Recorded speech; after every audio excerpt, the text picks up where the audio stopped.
REWRITTEN! Bismuth found Pearl in a similar state that Amethyst had been in, hiding away from Beat City in a small clearing, staring hollowly at the horizon where Stephen's monster wreaked havoc on the town that they'd left behind. She wasn't still, nor quiet, though she was clearly trying to be both. Pearl would stand there, shoulders shaking and hands gripping her face, before sucking in a breath and trying to maintain her composure.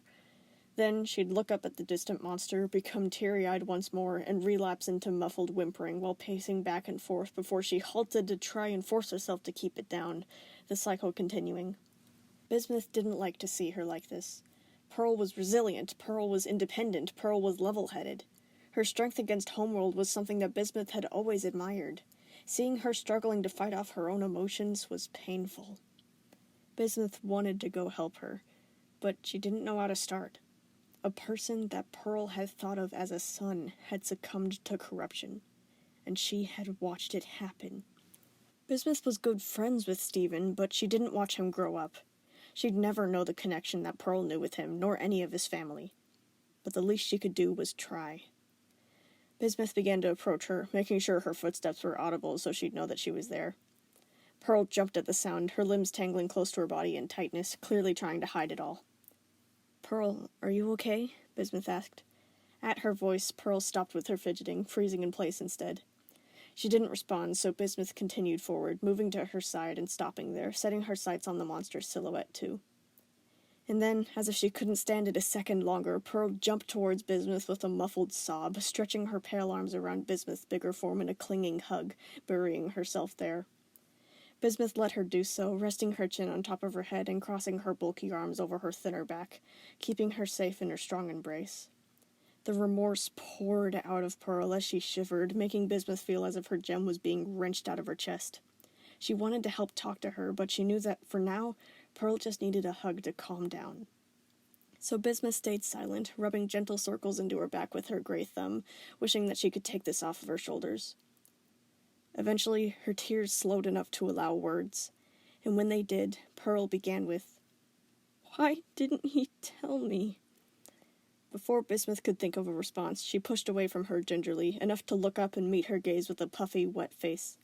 She continued, I'm responsible, right? Did he think I wasn't trustworthy? Why did he keep this a secret from me?" Pearl shook her head, sniffing and rubbing an eye with a sour laugh. "This is probably how he felt about Pink. I hated lying to him. I don't want him to think that he has to lie to me." Bismuth wiped a tear from her cheek. I don't know Stephen like you do," she began carefully. "But from what I've seen, I bet he was thinking of his family the whole time. I bet he thought he was protecting you guys from himself. I bet he wanted you all to be happy, so he didn't let his unhappiness get in your way." You're probably right," Pearl said, her breath shaky, looking like she was going to crack apart any moment now. And I know I'm being hypocritical, and I know I shouldn't be crying. This is happening to Stephen, not me. I tried to come out here to stop before I made it worse on everyone else." No, Bismuth reassured her cautiously. "Stephen is suffering, you care about him, that makes you suffer too. You're allowed to be upset. The only way to make it selfish is if you go out of your way to make it all about yourself instead of helping him. But you're not." She pulled her back into the hug, warmth flowing from her gem as she said, "You did everything you could. You're powerful and tough. I know you wouldn't have let this slide if you'd known." "But I'm—" Pearl cut herself off, lowering her head in shame. Bismuth questioned. Pearl continued, hesitantly, "I'm not powerful or tough. I'm just not cut out for this. I obviously did something wrong, or else Stephen wouldn't have—" "What are you saying?" Bismuth held her by the shoulders, astonished. "Pearl, you're the strongest gem I know." Pearl seemed equally confused. She shook her head, saying, "You really think that?" "Of course," Bismuth told her. "You're the whole reason I kept fighting with the rebellion, because I saw you were still fighting." Pearl chuckled sadly, lowering her forehead-placed gem to Bismuth's chest-placed one. "Wow, I never knew you thought of me that way." "I still do," Bismuth told her, with certainty like she'd never felt before. "We will get through this, and so will Stephen. I promise." She closed her eyes, but rather than seeing black, she saw white. A rush of warmth soared through her, comfort and relaxation tending to all of her worries. And when she opened her eyes again, she was sitting down on the grass in crisscross, her arms hugging around herself. She looked down, strangely calm as she saw her new multicolored body.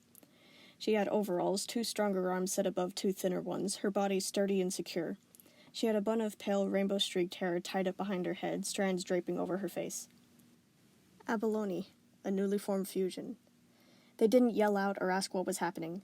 They only stayed sitting there, their gazes set determinedly on the horizon of moonlight and smoke. Abalone's 2 gems, one on her forehead above her set of 4 light blue eyes and another on her chest, were humming with harmonic light. She had never felt safer or bolder before. They would make it through this. Together, they were unstoppable.